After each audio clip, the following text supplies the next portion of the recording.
Tying in with this, there's been a shortage of general surgeons, mostly due because the work reward is not there. Not many people are crazy enough to do the job. So are you finding this change in training helping you recruit more surgeons, or do you have any data or anecdotes? What's your opinion on that? Well, I think we're able to recruit more women to surgery, and that was one of our biggest issues. As medical schools became 50% women over the last decade, we need about 6% of the medical school classes to fill the surgery programs, and if you weren't attracting any women, then you were minus 3% because only half were men. So we actually are recruiting more women into the specialty because it does seem more amenable and more controllable. However, at this institution, most everybody wants to be a specialist, mainly for the interest of the patient. Medical students. Yeah. They all want to be specialists, so they want to come in and be a plastic surgeon or a vascular surgeon, mainly because they can keep their focus on a narrow scope, also a certain kind of patient. So it's still hard to convince people to be general surgeons. One, you have to know a lot. You have to maybe take care of things in the middle of the night that are complicated. And the reimbursement just doesn't match the stress and strain of what people do. And it is uncontrollable. Are you doing any, you're someone who would be on these panels, and what I'm about to ask is, I forgot the term, the codes that pay extra. RVUs. Yeah. Are you or anyone trying to change that? So these labor-intensive procedures like free flaps are paid more than something else, because it's all about money, really. People aren't going into general surgery because the risk, the work you put in isn't reimbursed as well. Are we making any effort there? Well, there was a portion of healthcare reform, and if it goes through, there actually is a piece to that that was going to increase the reimbursement to general surgeons. Well, that's part of the ACA? I didn't realize that. Okay. There was a portion, if you made it through all 1,800 pages, there was one page that talked about the fact that we had a paucity of general surgeons, especially in rural areas and underserved areas, and they were going to increase the relative payment for what they did and reward them more just because of the scarcity of that specialist. But there still hasn't been much done with the specialized procedures, because what it is it's an all-sum game. So there's one pie of money. So if you take more money for a plastic surgeon to do a free flap, then some family practitioners getting paid less. So the scope of practice really is all together. So you have to take from one group to get more. So it really makes it very difficult to increase reimbursement in one area versus another.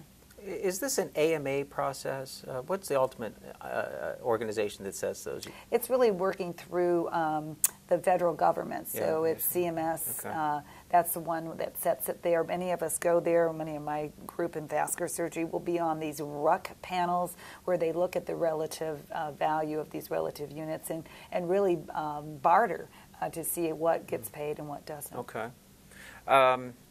How are you doing with, do you have any data to talk about, or are there more general surgeons that are female now in the last 10 years? Yes, it's actually, we've seen an incredibly increased number of women going to surgery. When I trained, there were 3 women intern in my class of 30. Now it's, in most places, anywhere between 30 and 50% women. I was only the 6th woman to finish at UCLA, and now last year, 4 out of my 6 chief residents were women. About 30% of, even maybe almost 35% of women, or general surgery residents are women now. And if you look at those out in practice in general surgery, it's gone up from about 3% to almost about 9%. So it is increasing a lot. In the specialties, too, some more than others. That's been in the last 10 years, right? This is not since when I was there. It's astronomical. It really has followed completely the increased number of women in med school. And now the increased number of women in surgery, if you see some in surgery, you too will be a surgeon. When I first came here in 2003, we had only 10% of our applicants women. Now it's 50%. What's the feedback from your attendings who are having to train these residents with these new shorter hours? Are they saying these people are terrible, or we hate this, or are they liking it? I'll give you an example. When plastic surgery went to the 3 and 3, first couple of years they didn't like it, but now all of the attendings say they're so much better trained now. What are the attendings saying? Well, initially they were just mainly walking around saying they're never going to be as good as me. So I outlawed that. You can't say that anymore because they're actually going to be better because of informatics and that. Some of the younger faculty actually a little jealous because they had to go through the old way, and now they were waiting to be young faculty so that everyone could do the work for them, and now they turn around, the residents are going home. I think over the 9 years I've been here, it's been a general cultural change. This is what it is.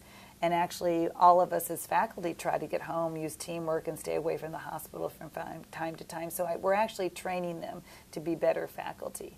Most of us feel they're going to be as good or better. They are going to be a little different.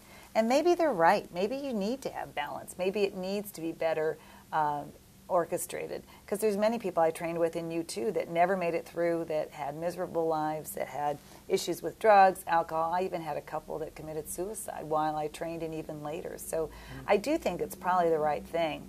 It would be nice if we had paid attention and decided it was okay to let us go home when there's nothing going on, and then had you around so you could complete an operation, because you don't want someone just to know how to do the first part of your heart operation. You would like them to know how to do the whole thing.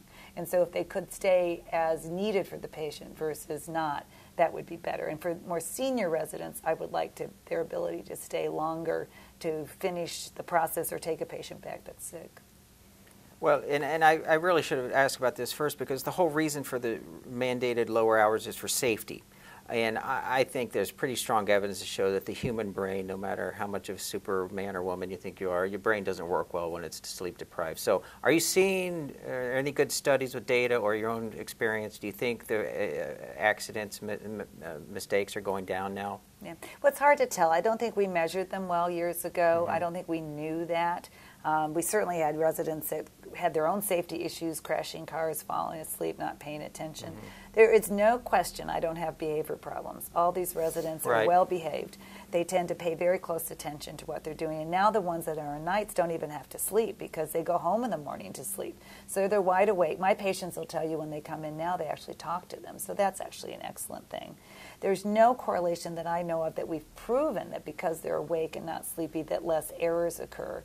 But there's no question that we feel they are awake in conference, they look better, they tend to be very happy, whatever that contributes to doing a good job. And I think they also will make sure that everyone else is doing well. So I think we look out for the well-being of others.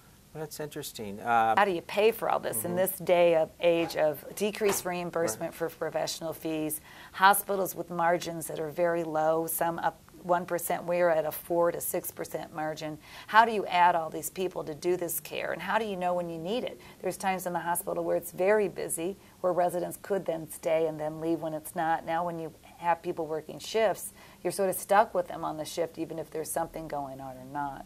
They're certainly not as skilled as a resident and certainly won't spend that time, so you really have to make teams at work. And so we've really worked hard on informatics, computer systems, ability for patients even to help us take care of themselves with family members in the hospital, making sure we send them home pretty early now to make sure they've got family members. But the cost of not having all these residents around is huge. It's the right thing to do, but I think all the hospitals are struggling. And now we know why they had residents, because it was cheaper, more efficient, and you can get a lot more out of a resident per cubic hour than you can for a PA or an MP. Well, this has been fascinating. A lot of changes rapidly took place over the last 10 years or so. That's great. Well, thank you for your time, and thank you for speaking with us. Bye. No problem.